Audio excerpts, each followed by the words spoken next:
하나님이 우리 인생을 바라보실 때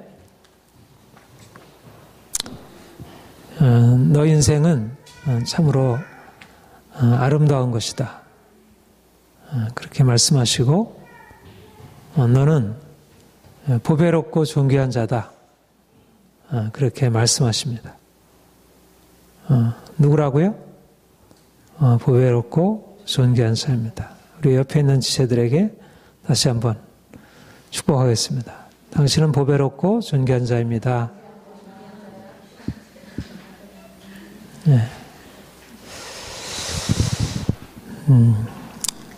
내가 누구냐? 자기를 어떻게 인식하느냐 하는 게 너무 중요합니다. 우리 인생이 쉽습니까? 어렵습니까? 인생을 살아가기가 어렵죠? 인생이 그렇게 쉬운 게 아닙니다. 작은 생명조차도 그 생명을 유지해 나간다는 것은 아주 어려운 일이고, 더군다나 인간이 이 세상에 태어나는 것이 엄청난 신비지만 건강하게 이렇게 잘 성장하고 또 그렇게 그 하나님이 그 각자에게 주신 그런 고유한 그 생명을 이렇게 온전히 드러낸다는 것은 정말 쉽지 않은 일이에요. 우리가 이제까지 이제 삶을 살아오면서도 너무나 많은 그런 이제 문제들을 만나면서 참 살아간다는 게 쉽지가 않구나. 우리의 삶에 너무 많은 복병들이 기다리고 있잖아요. 그렇죠? 그래서 내가 내 자신을 온전하게 긍정하고 삶에 대해서 사랑하고 참 감사하다. 이렇게 하기가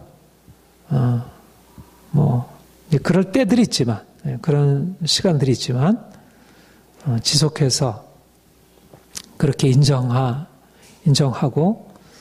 살아가는 게 쉽지 않습니다. 그러나 하나님이 우리를 어떻게 바라보시는지, 그가 우리를 어떻게 이 세상에 내셨고 또 그가 우리를 어떻게 이끌어 가시는지를 알게 될 때 우리 인생이 그렇게 쉬운 건 아니지만 인생이 아름답고 가치 있고 귀하다는 사실을 인정하게 되는 것입니다.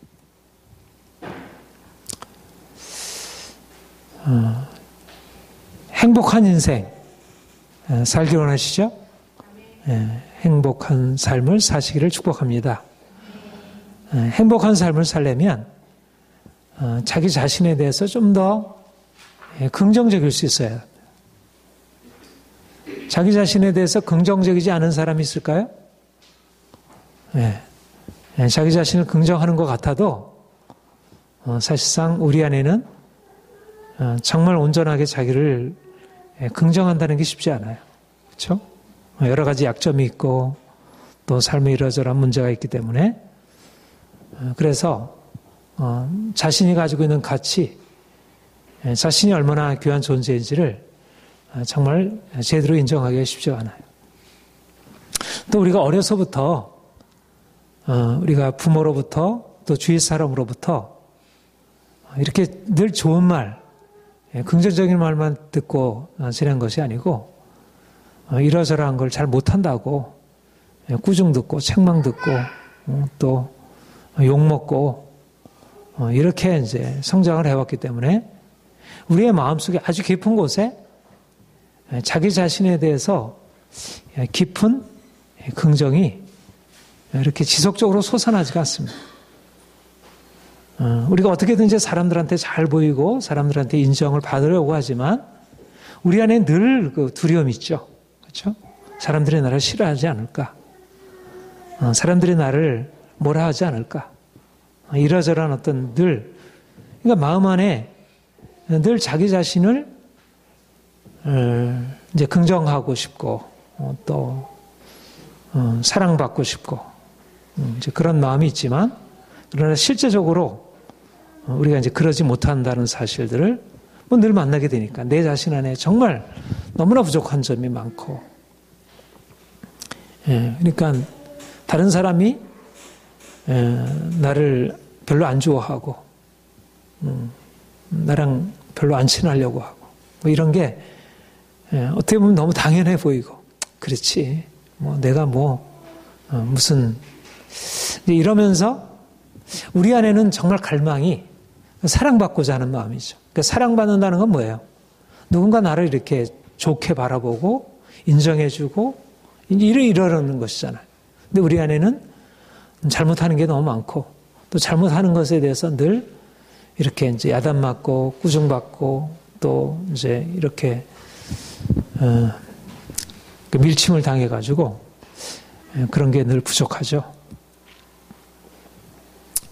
그런데 기쁜 소식, 우리에게 주어지는 가장 기쁜 소식은 하나님 우리를 사랑하신다는 것이고, 그가 우리를 정말 사랑하신다는 것이고, 그가 우리를 축복하신다는 것이고, 그가 우리의 존재를 온전히 긍정하시고,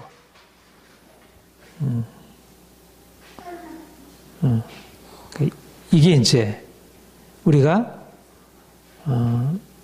하나님께 나올 때 하나님이 우리에게 하시는 말씀이 괜찮아, 넌 잘 될 거야, 앞으로 너 인생을 내가 참져줄게, 앞으로 힘있게 나아가, 그리고 너는 내가 너에게 준 구유한 가치가 있고 너는 할 수 있어.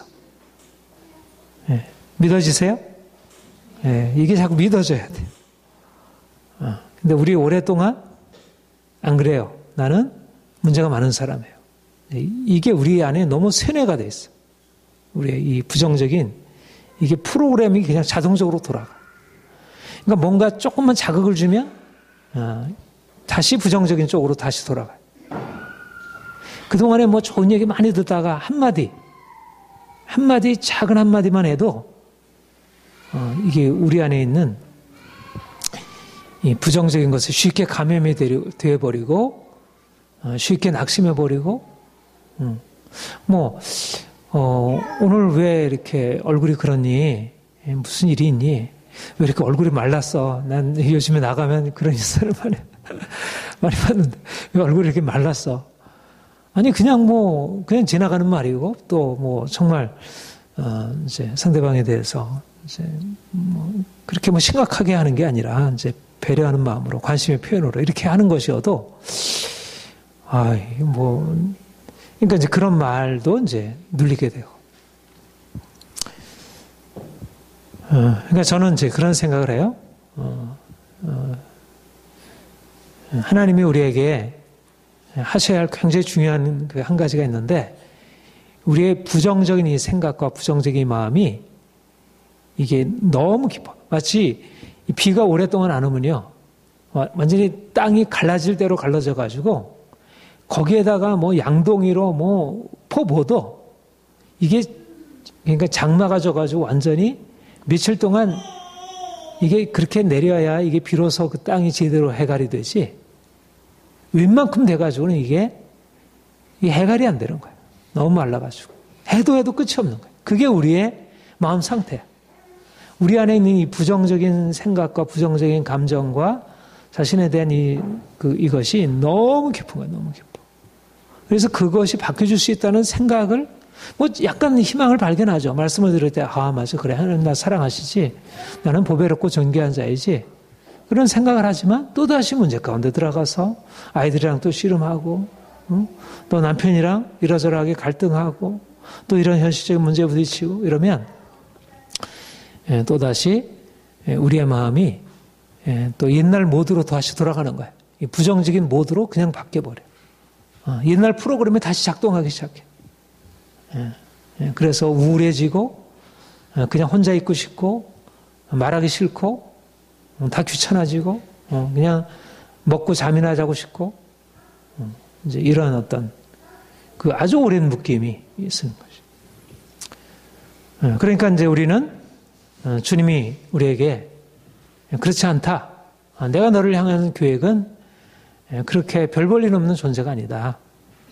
너는 보배롭고 존귀한 자다. 너는 내 것이고 너는 나의 아들이고 내가 너를 구별해서 지명하여 불렀고 그리고 하나님의 아들의 형상을 본받기 위해서 너를 택했다.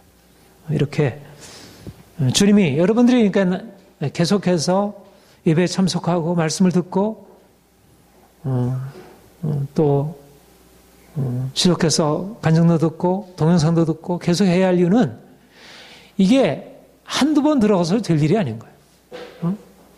말하자면 내가 100이라는 이 부정적인 것을 내가 이미 입력해놨기 때문에 하나, 둘, 셋, 넷, 다섯, 한 10 뭐 이렇게 해도 다시 우리 안에 이미 그 밑바닥에 가라앉아 있는 이 부정적인 것이 다시 작동을 하는 것이죠. 그러니까 여러분들이 어떻든 말씀을 들어야 돼, 말씀을 듣고 하나님 앞에 나와서 하나님이 나를 사랑하신다는 거, 나는 하나님 앞에서 보배롭고 존귀한 자라는 거, 내 인생에 대해 하나님의 계획이 있다는 거, 하나님이 나를 여러분 다른 사람과 비교해서 나는 왜 이렇게 못할까? 왜 나는 돈도 없고 나는 왜 얼굴도 이렇게 마음에 안 들고 왜 나는 제대로 말도 잘 못하고 사람들과 관계수도 이렇게 부족하고 이게 모든 게 왜 이렇게 부족한가? 자기 이제 비교하면 자기가 보잘것없이 여기잖아요. 친구들과 비교하고 또 성공적인 요즘에 얼마나 TV나 인터넷이나 이런 데서 나오면 성공적인 사람, 잘 나가는 사람들이 얼마나 많아요. 그러보면 이게 이제 인생의 어떤 비전을 열어주는 게 아니라 내 모습이 한없이 초라하게 자꾸 보이게 만드는 것이죠. 그런데 하나님은 너는 네가 생각하는 그런 존재가 아니다. 너는 내가 너를 향한 고유한 목적을 가지고 너를 이 세상에 태어나게 했고 특별히 하나님을 너의 아버지로 허락하지 않았느냐. 그래서 우리가 하나님께 나오게 되면 하나님이 내 인생 안에 얼마나 귀한 것을 주셨는지, 하나님이 내 인생을 어떻게 축복하셨는지, 주께서 나를 지으심이 심히 기묘하심이라. 옛날 번역에는 신묘막측하심이라 이렇게 번역되어 있는데요. 인생이 보잘것없고 그런 존재가 아니고 기묘하고 신묘막측하고 보배롭고 존귀하고 이게 하나님의 작품으로서 우리 존재이고 우리가 그것을 붙들어야 돼요. 물론 지금 그것이 왜곡이 되어 있고 문제가 생기긴 했지만 그래도 이 하나님이 주신 이 하나님의 형상성 이제 이미지 오브 갓 이마고 데이 이거는 여전히 우리에게 그대로 있고 주님이 온전하게 또 우리를 그렇게 만드시려고 하나님의 아들의 형상 하나님 자신의 형상으로 우리를 바꾸시려고 우리를 택하셨다는 거. 그래서 우리가 우리 자신을 좀 더 긍정하고 사랑해야 한다는 것입니다. 이게 믿음이에요. 이게 자기를 사랑하고 자기를 긍정하는 게 믿음이에요. 인생을 아름답게 보는 게 믿음이에요.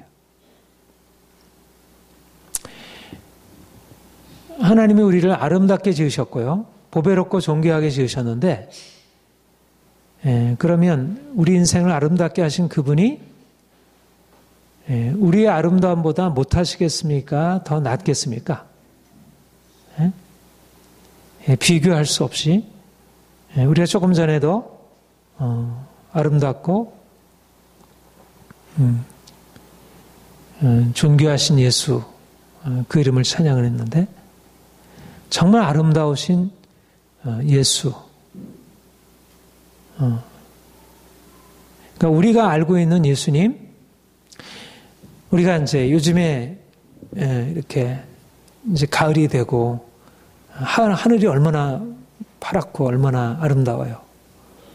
또 나무들이 여름에 그 푸른 이제 녹색, 진녹색 이것도 정말 아름답지만 이 가을이 돼서 이게 어떻게 보면 생명이 지금 소진하고 있는 과정이잖아요. 그렇죠? 그런데 참 하나님의 작품이 참 놀라운 게 지금 생명이 빠져나가는 상황인데 빠져나가는 그 생명이 아름답게 빛을 발하고 있는 거예요. 단풍, 낙엽.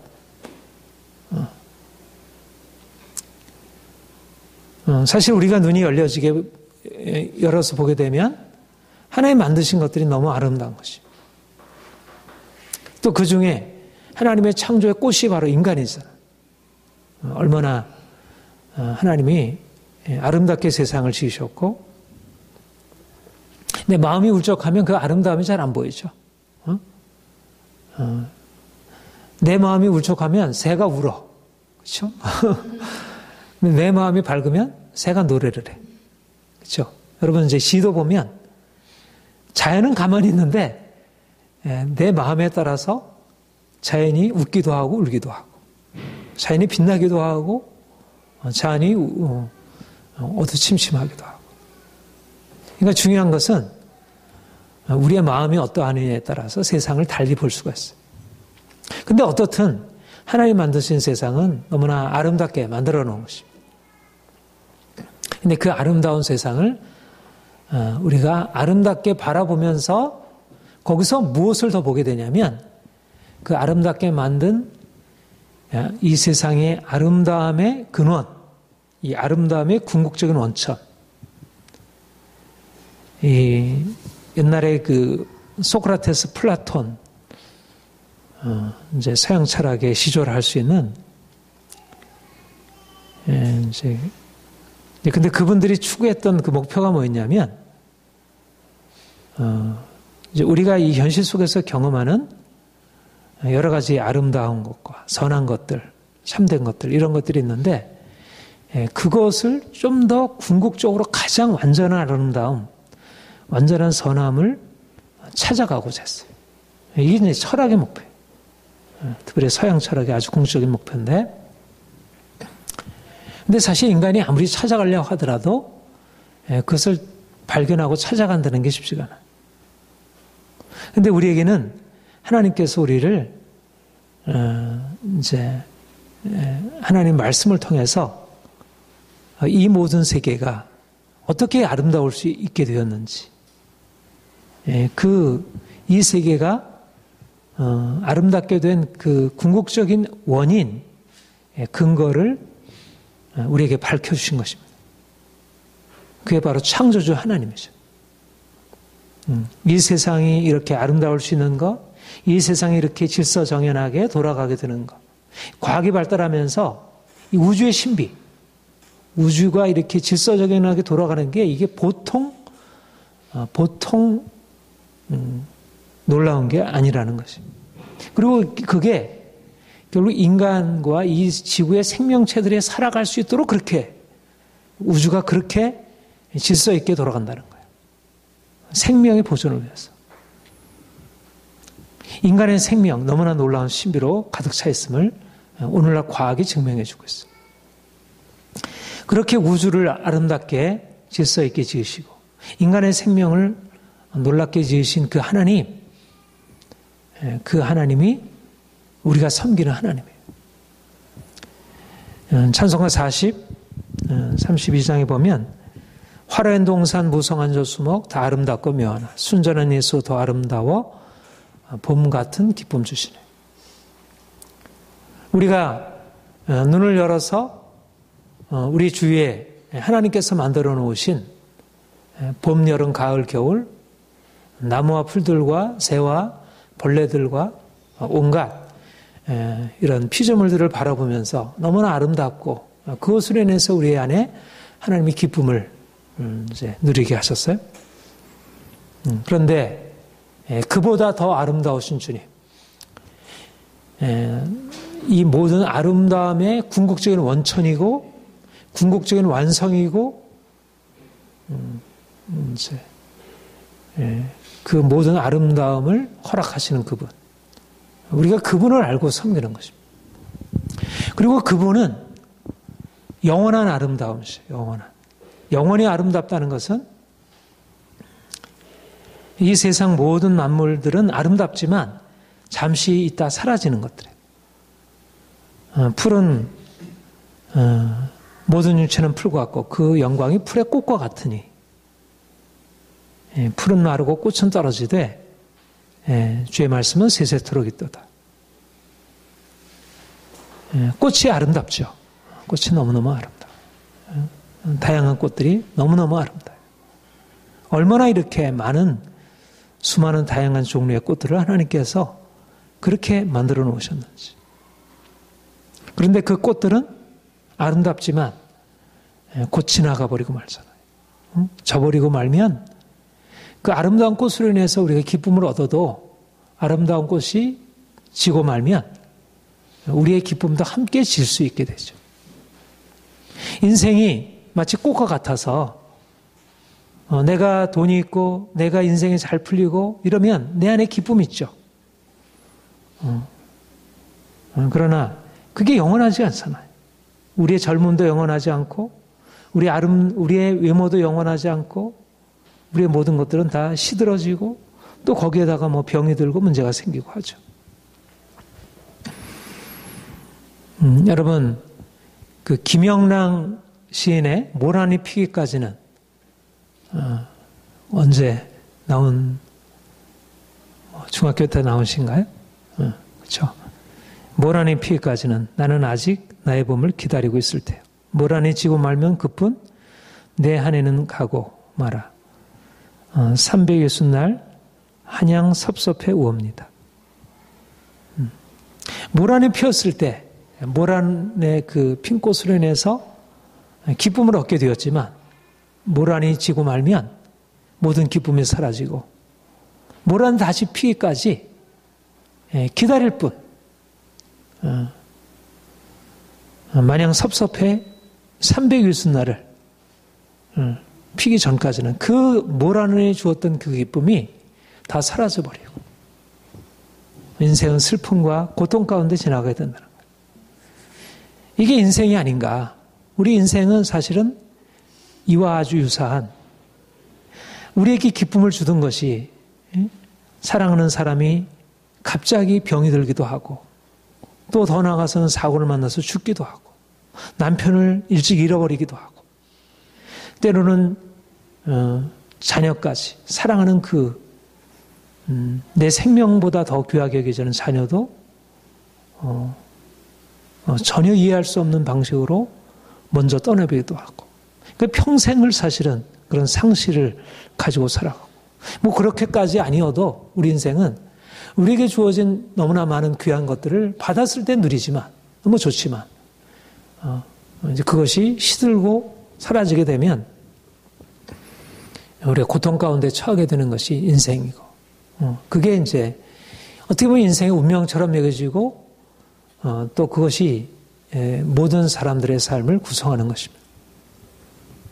만약 그런 우리의 꽃과 같은 아름다움 뿐이고 우리 인생 꽃과 같은 아름다움을 지닌 우리 인생이 그렇게 잠시 동안 기쁨을 누리고 아름다움을 누리다가 그것이 때가 차가지고 그것이 시들어지고 마는 인생이라면 우리 인생이 진정한 행복과 기쁨과 만족을 인생에서 얻을 수 있을까요? 그러니까 사람들이 결국은 불교의 진리, 인생은 가고 왔다가 가는 거야. 만났다가 흩어지는 거야. 뭐 너무 이렇게 사라진다고 해서 거기에 대해서 슬퍼만 하지 마라. 너무 욕심 가지지 말고 말하자면 이렇게 모든 것이 다 지나가게 되어 있다는 것을 운명으로 받아들이고 그것도 굉장히 중요한 하나의 통찰 중에 하나이고요. 이제 그것도 인생을 그래도 고통 가운데서 견딜 수 있는 힘을 주죠. 그러나 기독교 신앙은 그 정도의 차원이 아니라 모든 만물들은 다 시작이 있고 끝이 있지만 모든 육체는 풀과 같고 그 영광이 풀의 꽃과 같지만 마치 모란이 피었을 때 기쁨을 주지만 모란이 지고 말면 마냥 섭섭해 우는 그런 슬픈 운명의 인생을 살아가지만 너희는 그렇지 아니하다. 이렇게 말씀하시는 것입니다. 하나님이 이 세상을 지으실 때 그렇게 잠시 있다가 사라질 그런 운명으로 제한되어 있는 것으로 지으셔 놓으셨어요. 그러나 하나님 자신, 이 세상을 만드실 그분은 영원히 그분은 마르지 않는 그런 원천으로, 생명의 원천으로 모든 것은 다 말라지고 시들어지고 모든 아름다움이 끝나지만, 그러나 우리 하나님은 영원하신 하나님, 창조주 하나님, 그분은 피곤치 아니하시고 곤비치 아니하시고 그 지혜가 한이 없으시고 그 생명이 변함이 없으신 무한하신 하나님, 그 하나님이 우리 하나님이셔서 우리가 그분의 은혜 안에 산다는 거예요. 그러니까 우리 인생에 대하여, 우리가 우리 자신에 대해서, 우리에게 주어진 것에 대해서 우리가 우리 경험적으로 보면 우리 인생을 늘 기뻐할 수 있을까요?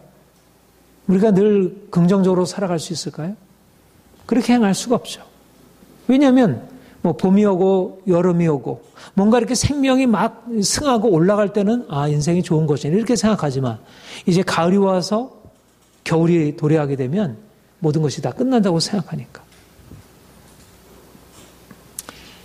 그런데 우리 하나님이 영원한 빛, 영원한 생명, 영원한 아름다움, 그 하나님이 우리 아버지가 되셔서 우리를 그분의 영원한 아름다움에 참여하게 하시고, 영원한 생명에 참여하게 하시고, 영원한 기쁨에 참여하게 하시고, 그래서 우리가 그분 안에서 자기를 긍정하고 인생을 사랑하고 지나가는 것을 우리가 슬퍼하기보다 오히려 그 안에서도 우리가 만족을 얻을 수 있게 된다는 것입니다.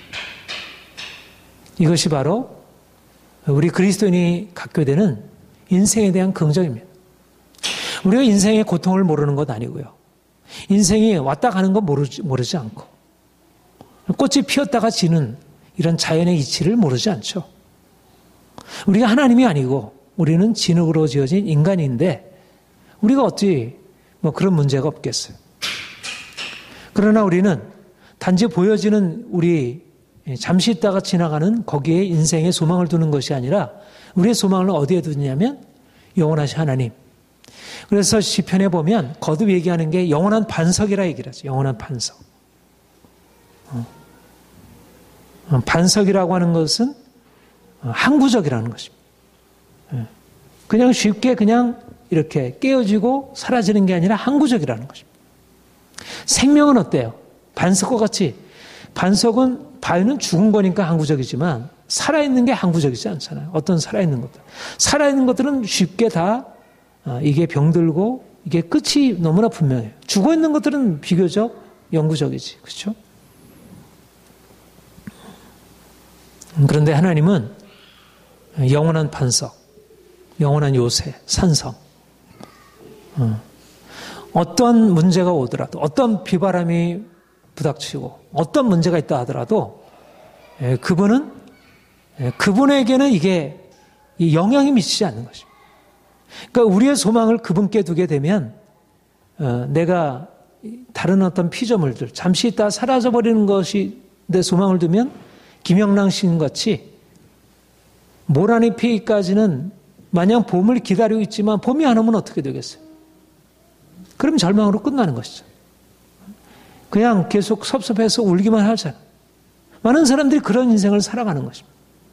자기가 붙들고 있던 건강이 사라지면, 자기가 의지하고 있던 남편이 아내가 죽으면, 자기가 바라보고 있던 뭔가 세상에 무엇이 사라지게 되면 인생이 너무 힘들고 고나고 살아가는 거예요. 그런데 하나님이 우리 인생에 소망이 되게 될 때 사람들과 다른 영원하신 하나님, 창조주 하나님, 그 하나님이 우리와 함께 하셔서 피곤한 자에게 그는 피곤하지 아니하고 곤비치 아니하시고 피곤한 자에게 힘을 주시고 곤비한 자에게 능력을 주시나니. 하나님이 우리에게 오셔서 우리 인생에 이제 새 일을 행하시는 것입니다. 우리가 우리 자신의 근거에서 그냥 꽃으로 살아간다면 그냥 주어진 운명 가운데서 우리가 슬퍼하며 살아가지만 우리 하나님, 생명의 원천 되신 그 하나님이 우리 인생에 찾아오셔서 피곤한 자에게 힘을 주시고 곤비한 자에게 능력을 주셔서 우리로 하여금 새로운 인생, 어떤 인생입니까? 소년이라도 피곤하고 곤비하고 넘어지지만 여호와를 앙망자는 새 힘을 얻으니 걸어가도 피곤하지 아니하고 달려가도 곤미치 아니하리라. 독수리 날개치며 올라가도 하리라. 하나님이 우리 인생을 그렇게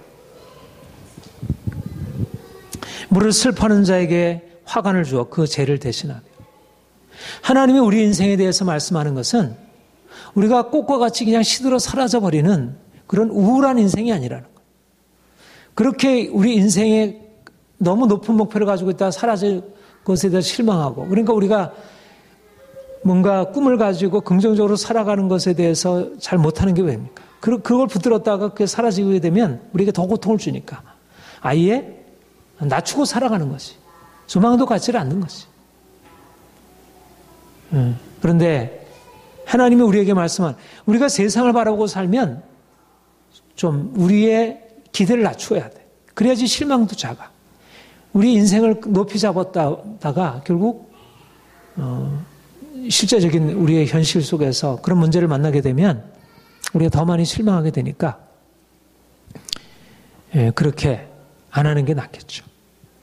그런데 하나님께 소망을 두게 되면 그렇게 소극적으로 인생을 살지 아니하고 결국 하나님이 내 인생 안에 들어오셔서 풀의 꽃과 같이 지금 시들어 말라지고 그래가지고 그냥 메마른 땅에 겨우 그냥 생명이나 유지하는 그런 식물과 같은 마른 땅의 줄기같이, 그야말로 고운 모양도 없고 아름다운 것이 전혀 없는 그런 줄기 같은 우리 인생을 살아왔다면 위로부터 생명의 물줄기가 쏟아 부어지면서 3년 6개월 마르던 그 비 안 오던 그 창에 엘리야가 기도할 때 하늘문이 열려가지고 비가 내려가지고 온 땅이 다시 솟아켜듯이 하나님이 우리 인생 안에 들어오셔서 그렇게 행하실 때 우리가 그동안은 슬픔뿐이고 고통뿐이고 마음의 근심이고 염려이고 두려움이고 인생이 그렇게 살아왔는데 이게 아니구나.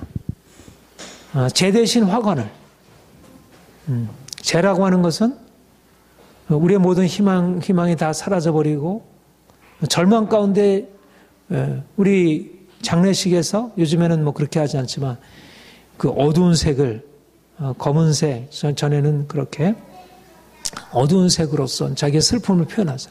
인생의 그 소망이 이제 끝나졌다는, 우리가 그런 죄를 뒤집어 쓰고 살아가던 이제 그런 인생, 자기 인생이 다 이제 끝나게 되었다. 그렇게 탄식하던 삶에서 하나님이 아름다운 꽃으로 장식한 화관을 하나님이 씌우셔서 우리 인생으로 하여금 이제 그동안에 살아왔던 것과는 전혀 다른 인생으로. 그러니까 여러분, 우리가 하나님을 믿고 살아간다는 것은 바로 우리 인생에 대한 새로운 그림을 그리는 것입니다. 내가 가지고 있는 인생이 어떤 인생인가? 하나님의 아름다움에 참여케 하기 위한 인생이라는 거예요. 그가 우리를 하나님의 아들의 형상에 참여케 하시려고, 그 아들을 본받게 하시려고 우리를 부르셨고, 우리에게 아름다운 관을, 기쁨의 면류관을 우리에게 씌워주시려고. 여러분, 우리가 보이는 세상을 바라보고 내 자신을 바라보고 남편을 바라보고 자녀들을 바라보고 우리의 재정적인 형편을 바라보고 이런 어떤 주변의 현실을 바라보게 되면 우리의 마음에 기쁨이 별로 안 생기고요. 자꾸 마음에 울적해지고 의욕을 자꾸 잃어버리게 만들죠. 슬픔이 찾아오고 근심이 찾아오고 눈물이 자꾸 나고 인생이 너무 답답하기만 하고. 그런데 하나님이 누구신지, 그분이 우리를 어떻게 바라보시고 그분이 우리를 어떻게 이끌어 가시려는지. 그래서 우리가 늘 계속 연습해야 할 것은 뭐냐면, 우리가 눈에 보이는, 나타나 보이는 그러한 우리 자신과 주변의 현실, 병들고 마음이 상하고 답답한 그런 우리 자신과 주위의 현실들에 포커스를 맞추어서 인생을 살아가는 것이 아니라 우리의 시선을 하나님께 두고 또 하나님이 우리 인생 안에 행하실 일들을 바라보는 것입니다. 그러니까 그분은 바꾸는 거예요. 죄 대신 화관을 쑤시는 거예요. 죄로 뒤집어 써있던 우리를 이제 깨끗하게 목욕시키시고 거기에다가 아름다운 옷을 갈아입히시고 거기에다가 아름다운 화관을 주께서 씌우시는 것입니다. 우리가 주목하는 것은 보이는 것이 아니요 보이지 않는 것이니 보이는 것은 잠깐이요 보이지 않는 것은 영원함이라. 우리가 주목하는 것, 우리가 바라보는 것, 우리가 날마다 생각하고 붙드는 것은 눈에 보이는 답답한 현실, 내가 또 사람들한테 이러저러하게 부정적으로 대우를 받고 또 이러저러하게 넘어지고 그래서 후회하게 되고 실망하게 되고 그런 자신과 주변을 바라보는 게 아니라 그야말로 모란이 지금 그 아름다운 그 모란이 뚝뚝 떨어져서 내 마음도 그것과 함께 내 마음의 모든 삶의 의미도 함께 그냥 사라져버리는 그런 인생이 아니라 하나님이 모란으로 가득 찬 정원, 살아있는 생화인데 조화가 아니라 생화인데 이게 계속될 수 있는 그런 생명으로 넘치는 그런 온갖 꽃들이 만발한 그런 정원을 하나님이 우리에게 주실 그런 미래를 바라보고 살아가는 것입니다. 이것이 바로 우리 인생입니다. 현재 고난은 장차 우리에게 나타날 영광과 좋게 비교할 수 없다. 이게 우리가 믿음으로 살아가는 삶의 방식이고 모습입니다. 현재는 우리가 지금 고통 가운데 있고 슬픔 가운데 있고 여러 가지 많은 시름 가운데 있지만 그러나 하나님이 우리에게 예비해 놓으신 것은 아름다운 영광, 기쁨. 사랑하는 여러분, 주님 안에서 소망을 가지시길 바랍니다. 좀 더 적극적으로 자기 인생을 다시 그리기를 바랍니다. 자신의 근거에서 인생을 생각하는 게 아니라 전능하신 하나님, 그분의 사랑의 계획에 나를 맞춰가는 거예요. 그러니까 우리는 너무 오랫동안 보는 것에 익숙하게 인생을 맞춰왔어요. 다른 사람이 하는 거 보고 따라했고 또 내 자신이 가지고 있는 어떤 능력에 이런 것들을 측정을 해가지고 거기에 인생을 맞춰 살아왔어요. 그만큼 돈을 벌려고 하고 그만큼 공부를 하려고 하고 그만큼 자녀들을 양육하려고 하고 그런데 하나님이 사랑하는 자들을 위해서 예비해 놓으신 것은 그 정도가 아닌 것입니다. 너무나 놀라운 그의 아들의 형상을 본받게 하기 위하여 미리 정하셨다는 것입니다. 예수 그리스도의 그 영광스러움으로 우리를 변화시키기 위하여. 우리가 그렇게 하나님의 우리를 위해서 예비해 놓으신 소망으로 우리의 삶을 이해하게 될 때 우리 인생이 이해가 됩니다. 왜 우리가 이렇게 문제가 많을까? 왜 우리가 원하는 것은 이루어지지 않고 원치 않는 일만 계속될까? 왜 몸은 이렇게 아프고 왜 재정 문제는 계속되고 있고 왜 이렇게 관계에 계속적인 어려움을 겪게 될까? 왜 내가 잘못한 것이 크게 없다고 보여지는데 이런 고통스러운 일이 내게 계속 가중되는가? 우리가 이해할 수 없는 일들이 이 세상에는 너무 많이 일어나게 됩니다. 지금 여러분들도 사실 그렇게 이해할 수 없는, 원치 않는 그런 고난의 상황 속에서 씨름을 하고 있다고 여겨집니다. 그런데 우리가 하나님을 바라보게 될 때 우리가 지금 처해 있는 그런 상황들이 이해가 되는 거예요. 왜 이런 일이 닥치고 있는지. 내가 이렇게 왜 가난한지. 왜 이렇게 내가 열심히 나름대로 성실하게 하는데도 문제들이 잘 안 풀리는지. 왜 내가 기도하는데도 여전히 내 몸은 계속적으로 이렇게 아픈지. 내 마음의 상처와 힘겨움은 왜 이렇게 사라지지 않는지.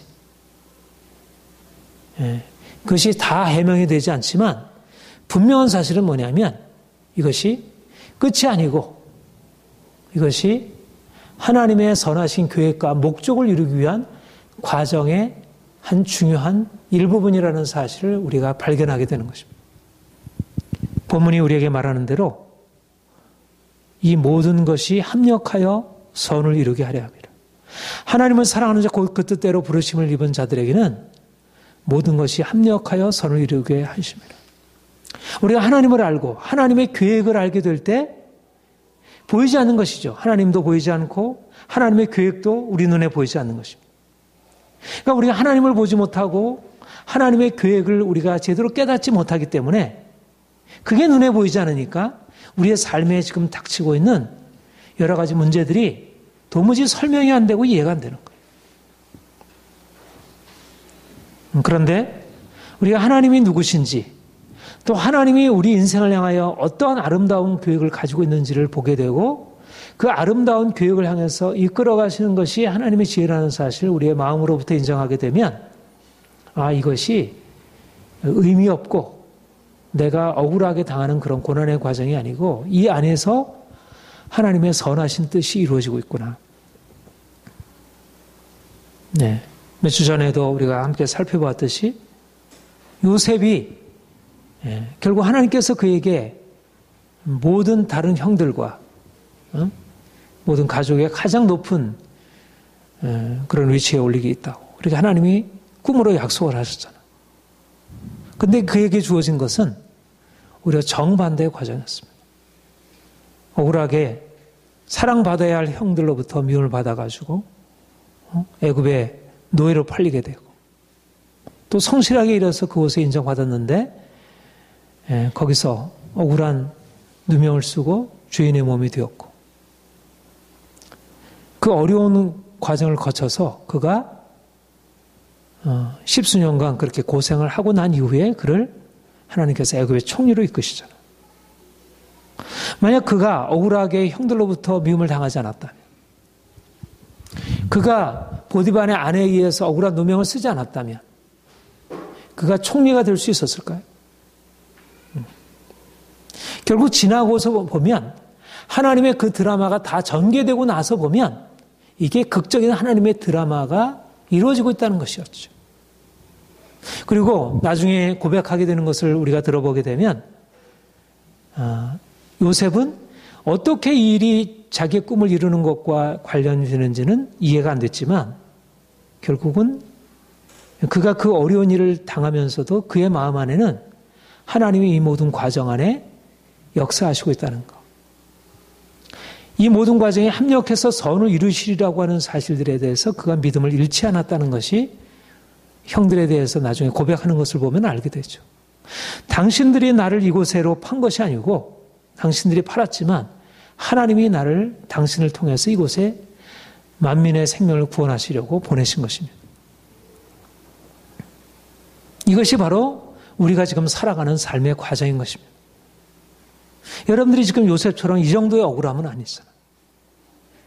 그렇게 내 인생이 밑바닥에 떨어져가지고 괴롭당하는 것은 아니잖아요.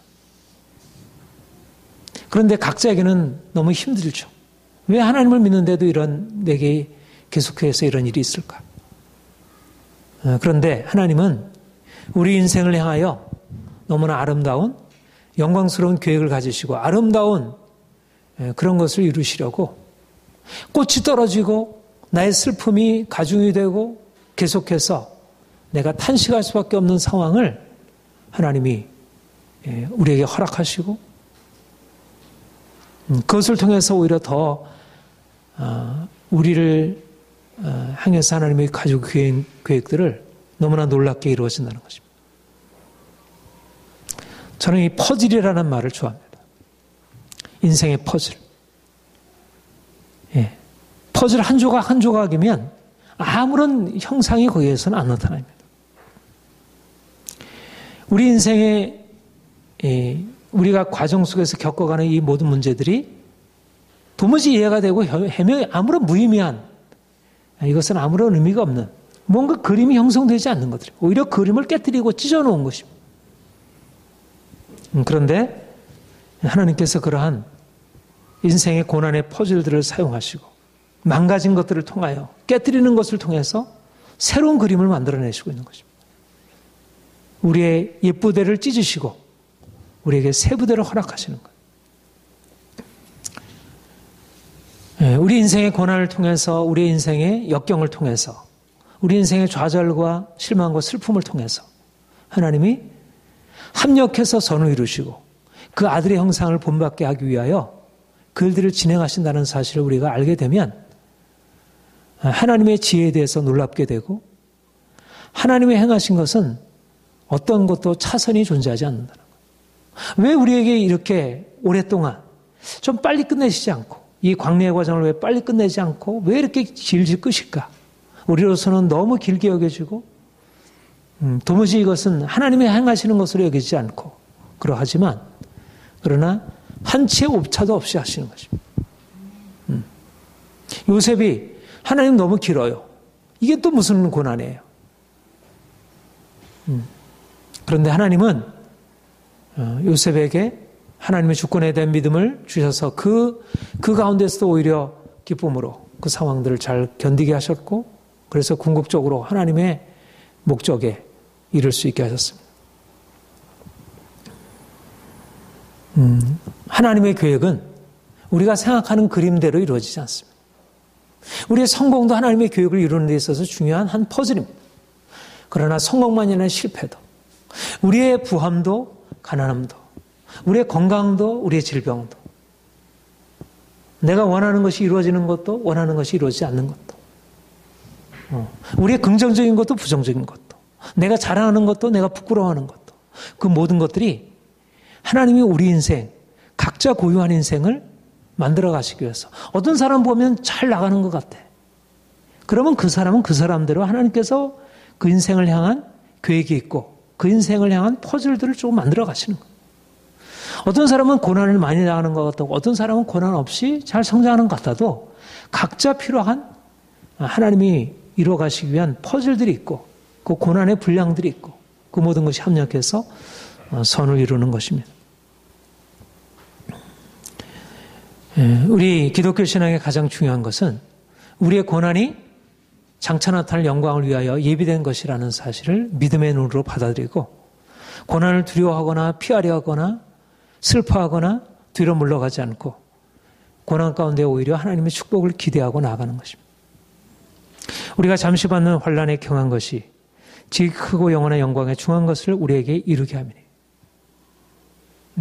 장차 나타날 영광에 비하여 지금 당하고 있는 고난은 지극히 작고 경미하고 잠깐 있다 지나가는 것이라는 것입니다.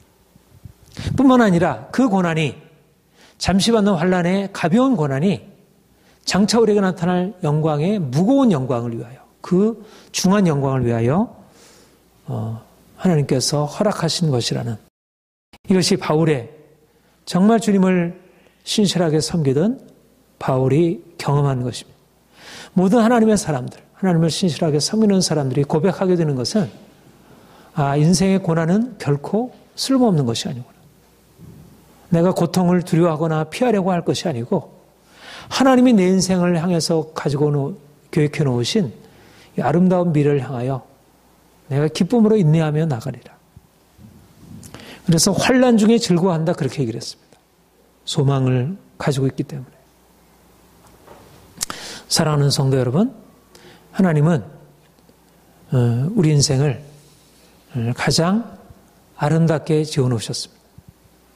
우리는 우리 자신의 모습에 대하여 보잘것없게 여기지만 우리 하나님은 우리 인생을 가장 가치 있고 값지다 그렇게 말씀하시고 중요한 것은 우리의 마음이 그분의 마음과 같은 마음을 품는 것이. 하나님이 나를 보배롭고 존귀한 자라고 하는 그것에 대해서 맞습니다. 나는 보배롭고 존귀한 하나님의 자녀입니다.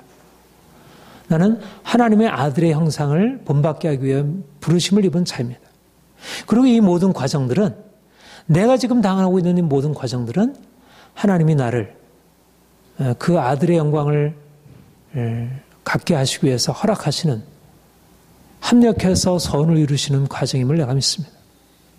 그래서 그 가운데 오히려 감사하고 주님을 인정해드리고 그렇게 될 때 우리 각자가 하나님의 목적, 하나님이 우리를 부르신 부름의 목적을 이루어드리고 하나님이 우리의 삶에서 영광을 받으시고 또 우리도 그분 안에서 진정한 평안과 만족을 누리게 될 것입니다.